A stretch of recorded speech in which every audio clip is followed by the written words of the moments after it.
जय हिंद। आज हम महात्मा गांधी से जुड़े हुए उनके जीवनी और लगभग भारतीय राष्ट्रीय आंदोलन में उनके योगदानों को हम देखेंगे। जैसे गांधी युग अगर भारत के दृष्टिकोण से देखा जाए तो उनका पृष्ठभूमि 1917 से लेकर 1947 ईस्वी तक ही रहा, क्योंकि 1917 से अगर पहले हम देखते हैं तो 1917 से पहले लगभग दक्षिण अफ्रीका में रचनात्मक कार्य किए, क्योंकि 9 जनवरी 1915 को वो दक्षिण अफ्रीका से भारत वापस आए थे। तो उससे पहले वो लगभग 22 वर्षों तक दक्षिण अफ्रीका में रहे। फिर उसके पहले वो पढ़ाई में व्यस्त थे। तो ये चीज़ों को हम देखेंगे इसमें आज, और किस तरह से अंग्रेज़ों के खिलाफ वो आंदोलन किए, और एक एक आंदोलन उनका लगभग आंदोलन जितने भी आंदोलन किए उसमें से लगभग आंदोलन उनका सफल रहा। कहा जाता है कि अंग्रेज जितना तेज था उतना वो बुड़बक भी था। तो कैसे बुड़बक था? क्योंकि अगर कोई भारतीय व्यक्ति, कोई स्वतंत्रता सेनानी अगर गलती करता था तो उसको सभी लोगों के बीच में उसको फांसी दिया जाता था। इसलिए वो देता था कि लोग क्या इसको देखकर क्या हो जाएगा, डर जाएगा।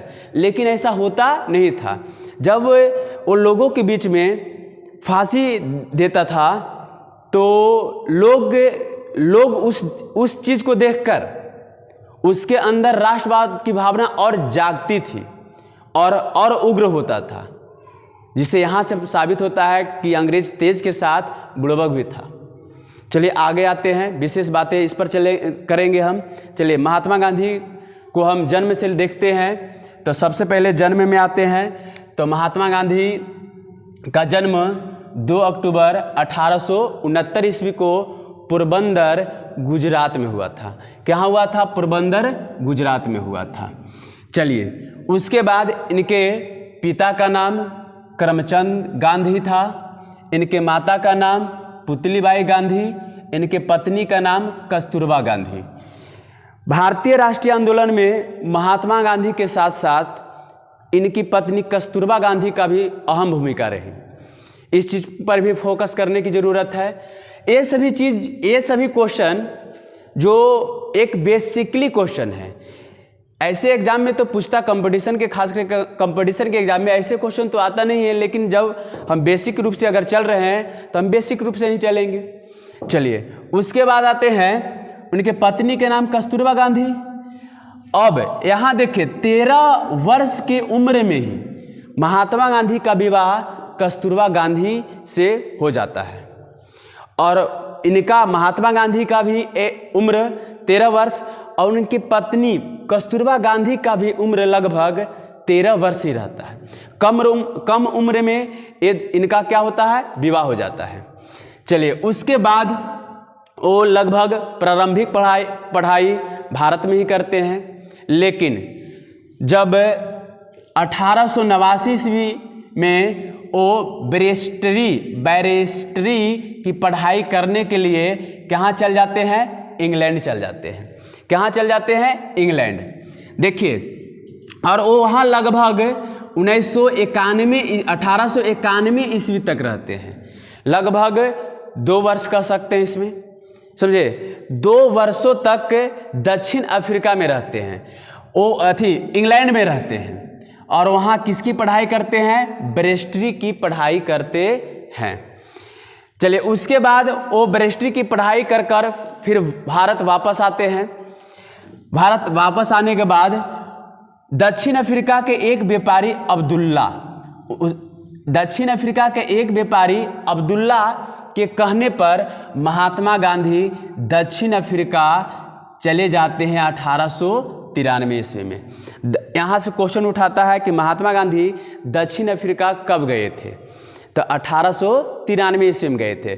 किस व्यापारी के कहने पर गए थे? तो अब्दुल्ला के कहने पर। किस व्यापारी के कहने पर? अब्दुल्ला के कहने पर। जब महात्मा गांधी वहाँ जाते हैं तो वहाँ अनेक प्रकार की कुनीतियाँ सामने दिखाई देता है। जैसे में रंग भेद की नीति, भारतीय व्यक्तियों के साथ दुर्व्यवहार, ये सभी चीज़ों को महात्मा गांधी आँखों से देखते हैं ये चीज़ों को। जैसे में उनके साथ एक पहली घटना घटित होता है डरबन से। वो डरबन से प्रिटोरिया यात्रा के क्रम में, मतलब वो डरबन से कहाँ जा रहे थे, प्रिटोरिया जा रहे थे। उसी क्रम में एक जगह है मेरिन्सबर्ग है। कौन सा जगह, मेरिन्सबर्ग। वहाँ इनके साथ एक घटना होता है, उस घटना का नाम क्या दिया जाता है, रेल कांड। वो घटना इनके साथ क्या होता है, तो घटना में क्या होता है कि इनके पास प्रथम श्रेणी की टिकट होती है, लेकिन वहाँ की जो वहाँ की जो कुनीति होती है, उस कुनीति के तहत इनको प्रथम श्रेणी से भारतीय होने के नाते उनको क्या कर दिया जाता है, निकाल दिया जाता है। समझे। तो इस घटना से महात्मा गांधी दुखित होकर और ये निश्चय कर लेते हैं कि जो यहाँ कुनीति है, गलत नीति है, उसको हम क्या कर देंगे, हटा देंगे। चलिए उसके बाद देखते हैं उन रचनात्मक। अब दक्षिण अफ्रीका में रचनात्मक कार्यों के लिए अनेक कार्य करना क्या कर देते हैं, शुरू कर देते हैं। चलिए जैसे में 1894 ईस्वी में हुआ क्या, नटाल इंडियन कांग्रेस की स्थापना किए। नटाल इंडियन कांग्रेस की स्थापना किसने, महात्मा गांधी ने। कब, तो 1894 ईस्वी में। ये सभी काम कहाँ, तो दक्षिण अफ्रीका में कर रहे थे। चलिए उसके बाद 1903 ईस्वी में द इंडियन ओपिनियन यह एक अखबार था, इसका प्रकाशन किए 1903 ईस्वी में। कब किए, 1903 ईस्वी में। क्वेश्चन यहाँ से भी आता है, द इंडियन ओपिनियन अखबार का प्रकाशन महात्मा गांधी ने कब किए, 1903 ईस्वी में। और कहाँ किए, तो दक्षिण अफ्रीका में किए थे। चलिए उसके बाद देखते हैं 1904 ईस्वी में। 1904 ईस्वी में फिनिक्स आश्रम की स्थापना करते हैं। यहाँ से क्वेश्चन पूछेगा, फिनिक्स आश्रम की स्थापना महात्मा गांधी ने कब किए, तो 1904 ईस्वी में। कहाँ किए, तो दक्षिण अफ्रीका में किए थे, क्योंकि वो रचनात्मक कार्यों के लिए इस आश्रम के क्या किए थे, स्थापना किए थे। चलिए उसके बाद 1906 ईस्वी में देखा जाए तो 1906 ईस्वी में महात्मा गांधी ने प्रथम सत्याग्रह का प्रयोग किए। यहाँ से क्वेश्चन पूछता है कि महात्मा गांधी ने अपने जीवन का प्रथम सत्याग्रह का प्रयोग कब किए, तो 1906 ईस्वी में। और कहाँ से किए थे, तो दक्षिण अफ्रीका से, क्योंकि ये सभी कहानी 1915 से पहले जितना कहानी इनका है वो कहाँ की है, दक्षिण अफ्रीका की है। कहाँ की है, दक्षिण अफ्रीका की है। चलिए प्रथम सत्याग्रह का प्रयोग कब, तो 1906 ईस्वी में। कहाँ से, दक्षिण अफ्रीका से। लेकिन यही क्वेश्चन को उलट देता है कि महात्मा गांधी ने भारत में प्रथम सत्याग्रह का प्रयोग कब और कहाँ से किए, तो 1917 ईस्वी में बिहार के चंपारण जिले से। तो आगे चलेंगे तो वो भी मिलेगा, तो वो चीज़ों पर भी फोकस करेंगे। चलिए उसके बाद महात्मा गांधी ने 1909 ईस्वी में हिंद स्वराज पुस्तक की रचना किए। कब, तो 1909 ईस्वी में हिंद स्वराज पुस्तक की रचना किए। और यहाँ से क्वेश्चन पूछता है कि हिंद स्वराज पुस्तक की रचना किसने किया, महात्मा गांधी। कब किए, तो 1909 ईस्वी में। ये भी कहाँ रहकर, तो दक्षिण अफ्रीका में रहकर। चलिए उसके बाद अब ये सभी चीज़ों को जब वहाँ कर दिए तो इनके रंगभेद की जो नीति की जो लड़ाई थी वो भी समाप्त हुआ, और जो भारतीय लोगों के साथ जो गलत नीति चलती थी, गलत व्यवहार करता था, वो भी इनके योजना के तहत वो भी क्या हो गया, समाप्त हो गया। चलिए उसके बाद ये महात्मा गांधी भारत वापस आते हैं। तो कब आते हैं, 9 जनवरी 1915 को। 9 जनवरी 1915 को वो भारत आते हैं, वापस आते हैं। क्वेश्चन पूछता है कि महात्मा गांधी ने दक्षिण अफ्रीका से भारत कब वापस आते हैं, तो 9 जनवरी 1915 को। कब आते हैं, 9 जनवरी 1915 को। यहाँ से एक क्वेश्चन और आपका निकलता है कि 9 जनवरी को किस दिवस के रूप में मनाया जाता है, तो प्रवासी दिवस के रूप में, क्योंकि प्रवासी का मतलब होता है कि ये विदेश से वापस आए थे, तो इसलिए 9 जनवरी को हम प्रवासी दिवस के रूप में अभी भी मनाते हैं। चलिए अब देखिए 1915 से पहले जो भी काम महात्मा गांधी किए थे वो दक्षिण अफ्रीका में उससे पहले पढ़ाई करते थे, लेकिन अब 1915 तक महात्मा गांधी को लगभग भारत में भारत की अगर बात किया जाए तो उतनी इनकी प्रसिद्धि नहीं थी, उतने इनका मतलब कुछ ऐसा काम ही नहीं किए थे जिनसे इनको लोग जानते। लेकिन 1915 ईस्वी में जब आते हैं तो उन्होंने सबसे पहले यहाँ की राजनीति को पता करने के लिए, यहाँ की राजनीति को जानकारी लेने के लिए उन्होंने गोपाल कृष्ण गोखले को अपना गुरु मानते हैं। और यहाँ 1 वर्षों तक लगभग यहाँ अंग्रेज की राजनीति को जानने का क्या करते हैं, इनके माध्यम से, गोपाल कृष्ण गोखले के माध्यम से जानने का क्या करते हैं, प्रयास करते हैं। उसके बाद जब इनको पूर्ण जानकारी इससे प्राप्त होती है तो उन्होंने, अब देखिए यहाँ से, ये जब 1915 ईस्वी में भारत महात्मा गांधी आते हैं तो उस समय पूरे विश्व में प्रथम विश्व युद्ध चल रहा था, प्रथम विश्व युद्ध का दौर था। क्योंकि प्रथम विश्व युद्ध जो था 1914 ईस्वी से 1918 ईस्वी तक चला था, 1914 ईस्वी से 1918 ईस्वी तक चला था। और इसी के बीच में दक्षिण अफ्रीका से महात्मा गांधी कहाँ आए, भारत आए। तो उस समय क्या हुआ कि अंग्रेज ने भारतीय लोगों से प्रथम विश्व युद्ध में सहयोग करने के लिए कहा। तो महात्मा गांधी ने इसका सपोर्ट भी बहुत जल्दी कर दिए कि चलिए इसका सहयोग किया जाए। तो इन्होंने भारतीय लोगों से, महात्मा गांधी अपील किए कि हम लोग प्रथम विश्व युद्ध में अंग्रेज को क्या करेंगे, सहयोग करेंगे। और भारतीय लोगों को अंग्रेजी सेना में भर्ती होने के लिए उत्सुक, मतलब बढ़ावा दिया। तो इसलिए महात्मा गांधी को भर्ती करने वाला सर्जेंट की संज्ञा दी जाती है। मतलब कहने के मतलब है, महात्मा गांधी ने भारतीय लोगों से अपील किया कि आप जितना से ज़्यादा आप प्रथम विश्व युद्ध में अंग्रेज की तरफ से क्या ले, भाग लें। इसलिए इनका नाम एक और पड़ गया यहाँ से, भर्ती करने वाला सर्जेंट। चलिए, उसके बाद महात्मा गांधी 1916 ईस्वी में साबरमती आश्रम की क्या करते हैं, स्थापना करते हैं। साबरमती आश्रम की स्थापना कहाँ करते हैं, तो ये अहमदाबाद में पड़ता है। अहमदाबाद कहाँ पड़ता है, गुजरात में। क्वेश्चन यहाँ से पूछता है साबरमती आश्रम की स्थापना महात्मा गांधी कब किए थे, तो 1916 ईस्वी में किए थे। साबरमती आश्रम है कहाँ, तो अहमदाबाद में है। चलिए, उसके बाद अब 1917 ईस्वी में उन्होंने चंपारण सत्याग्रह किए। अब इनका जो भारत के प्रति, जब इनको अंग्रेज की राजनीति पता चलती है तो भारत के प्रति इनके अंदर राष्ट्रवाद की भावना तो पहले भी था, समझे। तो अब भारत के प्रति इन्होंने धीरे धीरे सत्याग्रह करना क्या कर दिए, शुरू कर दिए। यह सत्याग्रह चंपारण से शुरू किए थे। ऐसा चंपारण में क्या हुआ कि इनको चंपारण में पहला सत्याग्रह करना पड़ा। चलिए, इस चीज़ को देखते हैं। चंपारण में नील की खेती होती थी। किसकी खेती कराई जाती थी, नील की खेती कराई जाती थी। और नील की खेती जब भी होती थी तो वो उपजाऊ भूमि में, क्योंकि उसकी जड़ जो होती थी वो लंबी होती है। नील की जो फसल होती है उसकी जड़ जो होती है लंबी होती है, जिसके कारण वो उपजाऊ भूमि में होती थी। और उपजाऊ भूमि में होने के कारण, उसकी जड़ लंबी होने के कारण वो भूमि को लगभग कुछ वर्षों के लिए क्या बना देती थी, बंजर।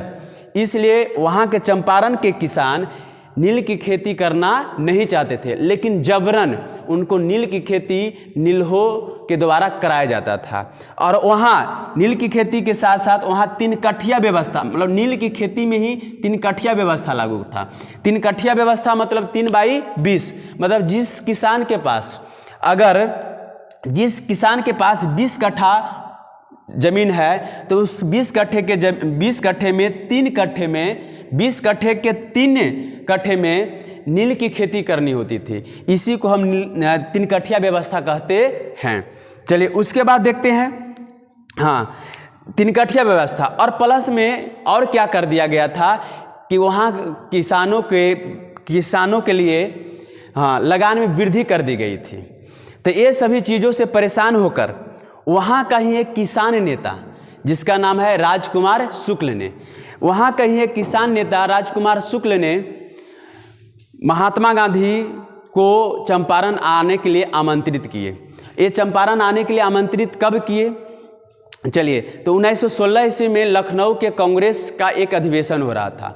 इनको जब चंपारण के किसान नेता राजकुमार शुक्ल को पता चला तो उस अधिवेशन में, लखनऊ अधिवेशन में पहुँचे और ये यहाँ की सारी बातों को रखे कि यहाँ मेरे साथ, मेरे चंपारण में किसानों के साथ ऐसी ऐसी अत्याचार हो रहा है, इस तरह से शोषण हो रहा है। तो ये सारी बातों को सुनकर महात्मा गांधी ने 1917 ईस्वी में बिहार के चंपारण जिले में आए और सत्य और अहिंसापूर्ण तरीके से इस आंदोलन को चलाए और यह आंदोलन सफलता प्राप्ति की। तिनकठिया व्यवस्था भी खत्म हो गई और जो लगान था उसमें भी कमी आई। तो इस तरह से इनका पहला आंदोलन भारत में क्या हो गया, सफल हो गया। क्वेश्चन यहाँ से पूछता है कि महात्मा गांधी ने प्रथम आंदोलन, प्रथम सत्याग्रह भारत में कब किए और कहाँ से किए? तो 1917 ईस्वी में चंपारण से। कहाँ से? 1917 ईस्वी में चंपारण से।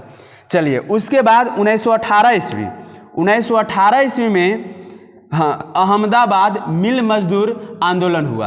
अहमदाबाद में मिल मजदूर आंदोलन हुआ, मतलब कहने का मतलब है कि जो मिल, अहमदाबाद के जो कंपनी थी, अहमदाबाद में जो कंपनी थी उसमें जो मजदूर काम करते थे तो उसका बोनस नहीं दिया जाता था।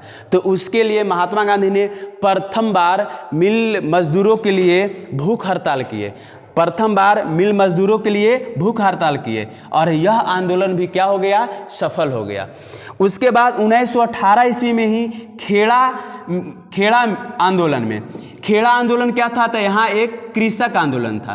कैसा आंदोलन था? कृषक आंदोलन था, समझे। तो ये 1918 ईस्वी में खेड़ा में कृषक आंदोलन में ये भागीदारी निभाए और यह आंदोलन भी क्या हुआ, सफल हुआ। इस तरह से 2 वर्षों में महात्मा गांधी का 3 आंदोलन क्या हो जाता है, सफल हो जाता है। कौन कौन? तो बिहार के 1917 ईस्वी में बिहार के चंपारण सत्याग्रह, वो भी सफल हुआ। उसके बाद 1918 ईस्वी में अहमदाबाद का मिल मजदूर आंदोलन, फिर 1918 ईस्वी में ही खेड़ा में कृषक आंदोलन। तो ये तीनों आंदोलन जब सफल हुआ तो महात्मा गांधी एक राष्ट्रीय राजनेता के रूप में जानना शुरू हो गया। क्योंकि ये लगातार 3 ऐसा आंदोलन हुआ जो तीनों के तीनों आंदोलन महात्मा गांधी के द्वारा किया गया और तीनों के तीनों आंदोलन क्या हुआ, सफल हुआ। तो महात्मा गांधी के द्वारा जब 3 आंदोलन सफल हो गया तो ये एक राष्ट्रीय राजनेता के रूप में इनका एक पहचान बना और लोग उसी समय से ज़्यादा इनको क्या जानना क्या कर दिए, शुरू कर दिए। इसीलिए 1917 ईस्वी से लेकर 1947 ईस्वी तक एक गांधी युग के नाम से जाना जाता है, क्योंकि 1917 से ही इन्होंने सत्याग्रह का क्या किए, शुरुआत किए अंग्रेजों के खिलाफ में। चलिए, उसके बाद देखते हैं हाँ, खिलाफत आंदोलन। खिलाफत आंदोलन देखते हैं। तो खिलाफत आंदोलन 1919 से लेकर 1922, मतलब 1919 में शुरू हुआ था खिलाफत आंदोलन, लेकिन वो असहयोग आंदोलन होकर ये 1922 में क्या हो गया, समाप्त हो गया। अब यहाँ से देखते हैं, असहयोग आंदोलन 1920 ईस्वी में शुरू हुआ और 1922 में क्या हो गया, समाप्त हो गया। असहयोग आंदोलन प्रथम जन आंदोलन था। असहयोग आंदोलन क्या था, प्रथम जन आंदोलन था। जन आंदोलन मतलब अधिक से अधिक भारतीय लोग इस आंदोलन में क्या लिए थे, भाग लिए थे। और महात्मा गांधी ने इस आंदोलन को हिंदू मुस्लिम एकता के रूप में देखे, क्योंकि खिलाफत आंदोलन का नेतृत्व महात्मा गांधी के हाथों में दे दिया गया था और असहयोग आंदोलन खुद महात्मा गांधी ने ही शुरू किए थे। तो ये दोनों आंदोलन मिलकर ये 1920 से लगातार चलना शुरू हुआ और लास्ट में 1922 में क्या हो गई, समाप्त हो गई। तब प्रथम जन आंदोलन किसे कहा जाता है, तो असहयोग आंदोलन को कहा जाता है। चलिए, उसके बाद नागपुर अधिवेशन हाँ, दिसंबर 1920 में प्रस्ताव पारित हुआ। उसमें एनी बेसेंट ने इस आंदोलन को मूर्खतापूर्ण विरोध कहा। एनी बेसेंट ने इस आंदोलन को मूर्खतापूर्ण विरोध कहा। उन्होंने कहा, क्या असहयोग आंदोलन से हम क्या अंग्रेज को यहाँ से भगा सकते हैं? ये कभी नहीं हो सकता है। इसलिए इन्होंने कहा कि यह एक ऐसा आंदोलन है जो मूर्खतापूर्ण विरोध है, समझे, इससे अंग्रेज यहाँ से कभी भाग नहीं सकता है। चलिए, उसके बाद हाँ, अब 5 फरवरी 1922 को चौरी चौरा कांड हुआ। देखिए चौरी चौरा जो जगह है वो गोरखपुर उत्तर प्रदेश में पड़ता है। यहाँ घटना क्या हुआ, तो इस तरह से 1920 ईस्वी में जो असहयोग आंदोलन शुरू हुआ वो तीव्रता से तेजी गति से आगे की ओर बढ़ रही थी और असहयोग आंदोलन के कुछ व्यक्तियों ने चौरी चौरा नामक जगह में लगभग एक थानाधिकारी और 21 सिपाहियों के साथ जेल में आग लगा दी और जिंदा वो 22 सिपाही क्या हो गए, जल गए। और ये सभी जो आंदोलनकारी था वो असहयोग आंदोलन के था। महात्मा गांधी का कहना था कि नहीं, जितना भी मेरा आंदोलन होगा वो सत्य और अहिंसा पूर्ण होगा, लेकिन इसमें हुआ क्या, तो इसमें हिंसा हो गई, जिससे महात्मा गांधी दुखित होकर 11 फरवरी 1922 को असहयोग आंदोलन को क्या कर दिए, समाप्त कर दिए और असहयोग आंदोलन को वापस ले लिए कि हम ऐसा आंदोलन चलाना नहीं चाहते हैं। अब क्या हुआ कि 1922 ईस्वी में गया में कांग्रेस का एक अधिवेशन होता है जिसका अध्यक्ष चित्तरंजन दास रहते हैं। उसमें एक घोषणा पत्र पारित होता है। उस घोषणा पत्र में कहा जाता है कि कांग्रेस अगर भारत में कोई भी आंदोलन करता है तो एक योजना के तहत अगर शुरू करता है तो आंदोलन को वापस लेना नहीं पड़ेगा, लेकिन अगर ऐसा ही अगर शुरू करता है तो इसमें क्या होती है, बीच में आंदोलन को वापस लेना पड़ता है। तो इस तरह से अब इससे चित्तरंजन दास एवं मोतीलाल नेहरू, चित्तरंजन दास और मोतीलाल नेहरू इस आंदोलन को वापस लेने से कांग्रेस से क्या हो जाते हैं, दुखित हो जाते हैं और कांग्रेस से इस्तीफा दे देते हैं। और कांग्रेस से जब इस्तीफा देते हैं तो उसके बाद इन्होंने स्वराज पार्टी की स्थापना करते हैं जो 1923 में होती है। और स्वराज पार्टी का प्रथम अधिवेशन कहाँ होता है, इलाहाबाद में होता है। स्वराज पार्टी की प्रथम अधिवेशन कहाँ होता है, इलाहाबाद में होता है। क्वेश्चन यहाँ से भी पूछता है कि स्वराज पार्टी की स्थापना कब हुई थी, तो मार्च 1923 में हुई थी। कहाँ इसका प्रथम अधिवेशन कहाँ से हुआ, इलाहाबाद में हुआ था। और इसकी स्थापना किसने किया था तो चित्तरंजन दास एवं मोतीलाल नेहरू ने किए थे। क्यों किए थे, क्योंकि ये जो चौरा चौरी कांड जो घटना हुआ था, समझे, तो ये इनके पक्ष में नहीं थे। असहयोग आंदोलन जो एकाएक वापसी ले लिया गया, जिससे ये दुखित होकर अलग एक पार्टी की स्थापना करते हैं। उस पार्टी का नाम रहता है स्वराज पार्टी। स्वराज पार्टी का उद्देश्य क्या होता है, तो अंग्रेजों के द्वारा लागू किया गया परंपरागत जो नियम होता है उसको क्या करना, तोड़ना। चलिए उसके बाद देखते हैं गांधी दास पैक्ट, मतलब गांधी और चित्तरंजन दास के बीच क्या होती है, समझौता होती है 1924 ईस्वी में, 1924 ईस्वी में। उसके बाद फिर सविनय अवज्ञा आंदोलन कब होता है, 1930 से लेकर 1934 तक। बीच में कुछ दिनों तक बंद भी रहता सविनय अवज्ञा आंदोलन, लेकिन फिर लगभग वो 1934 तक ही चलता है सविनय अवज्ञा आंदोलन। सविनय अवज्ञा आंदोलन का भी नेतृत्व किसने किया, महात्मा गांधी। सविनय अवज्ञा आंदोलन का कारण क्या था, तो सबसे पहले 1928 ईस्वी में साइमन कमीशन आया था जो संवैधानिक सुधार करने के लिए आया था, जिसमें एक भी भारतीय व्यक्ति को शामिल नहीं किया गया था। फिर उसके बाद क्या हुआ कि 1929 में विश्व आर्थिक मंदी आया, जिसका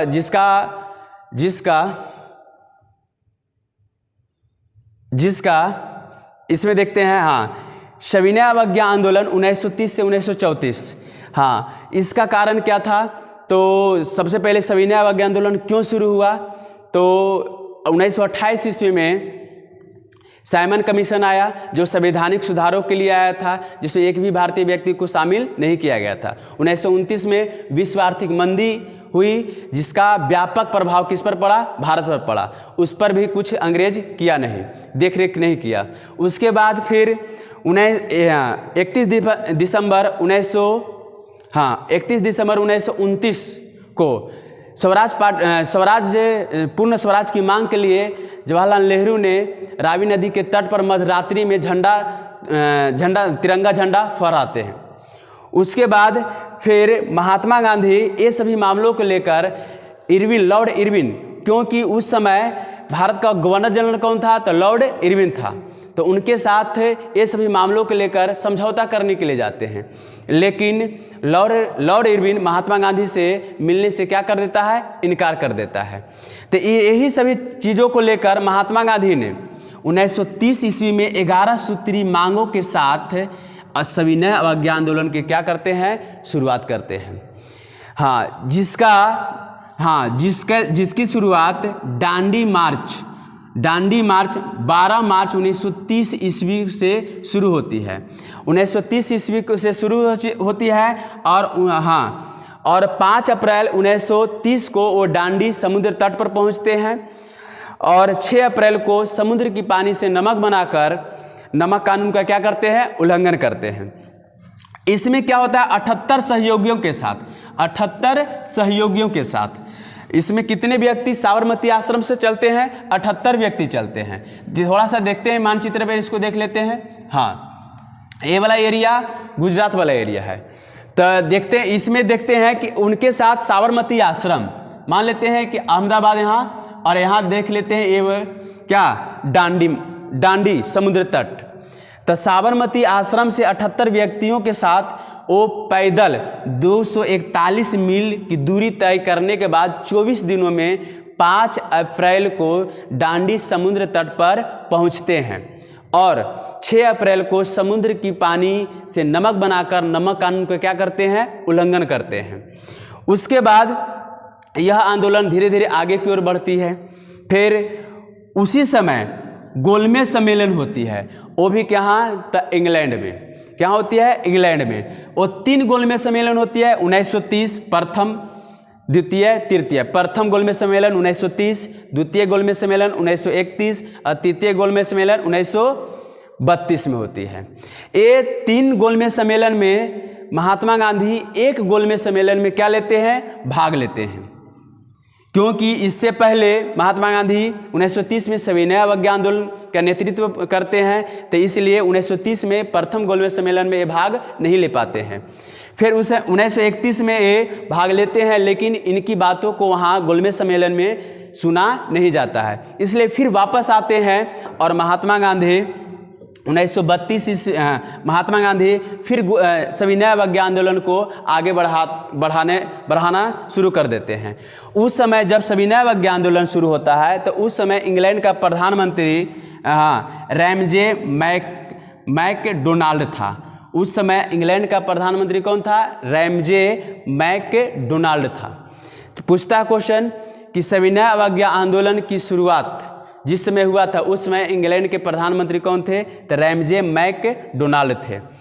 चलिए, उसके बाद ये तीनों, और यहाँ से क्वेश्चन पूछता है कि तीनों गोलमेज सम्मेलन में भाग लेने वाले कौन थे भारतीय व्यक्ति? तो वो भीमराव अंबेडकर थे, जो दलितों के प्रतिनिधित्व कर रहे थे, और दलितों के प्रतिनिधित्व करते हुए वो तीनों गोलमेज सम्मेलन में क्या लिए थे? भाग लिए थे। चलिए, उसके बाद देखते हैं गांधी इरविन पैक्ट, मतलब गांधी और लॉर्ड इरविन के बीच समझौता। चलिए, गांधी और इरविन के बीच समझौता क्यों हुई? यह 5 मार्च 1931 को हुआ था। गांधी और लॉर्ड इरविन के बीच जो समझौता हुआ वो 5 मार्च 1931 को हुआ। इसका रीजन क्या था? क्योंकि सविनय अवज्ञा आंदोलन के प्रभाव ने लॉर्ड इरविन को गांधी के साथ समझौता करने के लिए क्या कर दिया? मजबूर कर दिया। क्योंकि लॉर्ड इरविन को लगने लगा था कि अब लगता है कि ये क्या यहाँ हमको, मतलब अंग्रेजों को यहाँ अब रहने नहीं देगा। तो उनको लग रहा था, इसलिए सविनय अवज्ञा आंदोलन के प्रभाव ने गांधी जी के साथ समझौता करने के लिए क्या कर दिया? मजबूर कर दिया। चलिए, उसके बाद पूना पैक्ट समझौता हुआ। ये पूना पैक्ट में जो समझौता हुआ वो गांधी जी और भीमराव अंबेडकर के बीच हुआ था, जो आरक्षण को लेकर हुआ था। कब पूना पैक्ट समझौता गांधी जी और भीमराव अंबेडकर के बीच 26 सितंबर 1932 को हुआ था। कब हुआ था? 26 सितंबर 1932 को हुआ था। चलिए, उसके बाद महात्मा गांधी व्यक्तिगत सत्याग्रह की शुरुआत करते हैं। कब? 1940 में। व्यक्तिगत सत्याग्रह की शुरुआत में सबसे पहले भाग लेने वाले व्यक्ति कौन थे? विनोबा भावे। और इनके साथ साथ फिर दूसरा व्यक्ति कौन थे? जवाहरलाल नेहरू। व्यक्तिगत सत्याग्रह का एक नाम और दिया गया, दिल्ली चलो, दिल्ली चलो। इस तरह से इनका आंदोलन और आगे की ओर बढ़ते गया। उसके बाद महात्मा गांधी का अंतिम आंदोलन था भारत छोड़ो आंदोलन। भारत छोड़ो आंदोलन कब हुआ? तो 1942 ईस्वी में। कब हुआ भारत छोड़ो आंदोलन? 1942 ईस्वी में हुआ। 1942 ईस्वी में भारत छोड़ो आंदोलन हुआ। और इस आंदोलन में ही महात्मा गांधी ने करो या मरो का नारा दिए थे। कौन सा आंदोलन में? तो भारत छोड़ो आंदोलन में। कब? तो 1942 ईस्वी में। अब यहाँ से सोचने वाली बात है कि एक महात्मा गांधी जो एक अहिंसक पुजारी थे, लेकिन अंत में इनको भी हिंसा के लिए हिंसा के लिए आगे आने के लिए इन्होंने एक नारा दिए। कौन सा नारा? करो या मरो। मतलब अहिंसक पुजारी होने के बावजूद भी इन्होंने नारा दिए लास्ट में कि नहीं, अब लास्ट एक यह अब हम लोग का मोड़ आ गया है अंग्रेजों को यहाँ से भगाने का। इसलिए अंतिम आंदोलन है, जो भी करना है तो इसी आंदोलन में करना है। तो इन्होंने लास्ट में नारा दिए करो या मरो। क्वेश्चन यहाँ से पूछता है कि करो या मरो का नारा महात्मा गांधी ने किस आंदोलन में दिए थे? तो भारत छोड़ो आंदोलन में दिए थे। कब दिए थे? तो 1942 ईस्वी में दिए थे। भारत छोड़ो आंदोलन का एक नाम और दिया गया, क्या? अगस्त क्रांति। कौन सा नाम दिया गया? अगस्त क्रांति। क्योंकि भारत छोड़ो आंदोलन 8 अगस्त से शुरू हुआ था। 8 अगस्त से शुरू हुआ था। इसमें जितने भी भारत छोड़ो आंदोलन में प्रमुख नेता थे, उसको ऑपरेशन जीरो आवर के तहत, ऑपरेशन जीरो आवर के तहत पकड़ लिया गया और आगा खा पैलेस में महात्मा गांधी को रखा गया। किसके तहत पकड़ा गया? ऑपरेशन जीरो आवर के तहत पकड़ा गया।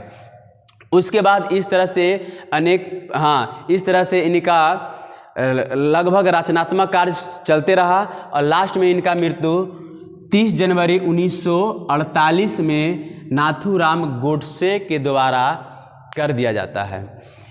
और 30 जनवरी को हम शहीद दिवस के रूप में मनाते हैं। इस तरह से महात्मा गांधी का अहम भूमिका रहा। अगर हम महात्मा गांधी की चर्चा अगर भारतीय राष्ट्रीय आंदोलन से हटा देते हैं तो लगभग आंदोलन, क्योंकि जितना भी आंदोलन था महात्मा गांधी के ही द्वारा किया गया और इनका कुछ आंदोलन सफल भी रहा, कुछ आंदोलन असफल भी रहा। तो हम बताना चाहते हैं कि अगर सूर्य को आप दीपक दिखाइए या फिर आप महात्मा गांधी की चर्चा कीजिए, दोनों बात बराबर हुई होती है।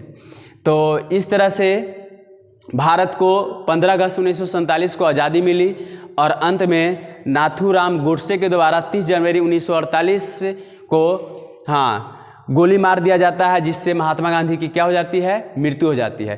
30 जनवरी को ही हम शहीद दिवस के रूप में मनाते हैं। एक और दिवस आया था 9 जनवरी 1915 को महात्मा गांधी जब दक्षिण अफ्रीका से कहाँ आते हैं? भारत आते हैं।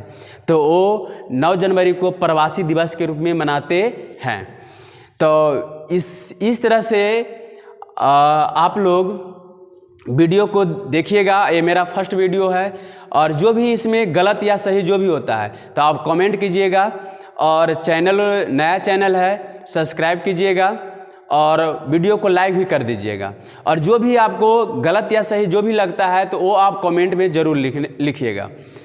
तो इसी के साथ हम इस वीडियो को और लगभग 1 दिन छोड़कर 2 दिन छोड़कर हम वीडियो इस तरह का वीडियो कंपटीशन से जुड़ा हुआ मेन पॉइंट को हम लाते रहेंगे।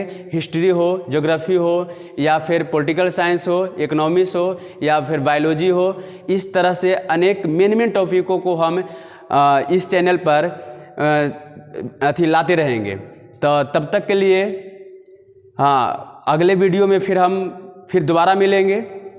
तब तक के लिए सिर्फ आपका काम यही है कि इस चैनल को क्या करना है? सब्सक्राइब करना है।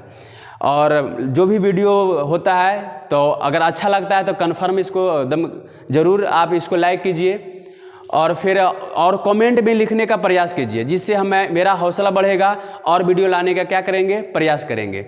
जो भी चीज़ होता है उसको आप कमेंट में लिखें। जय हिंद, जय भारत।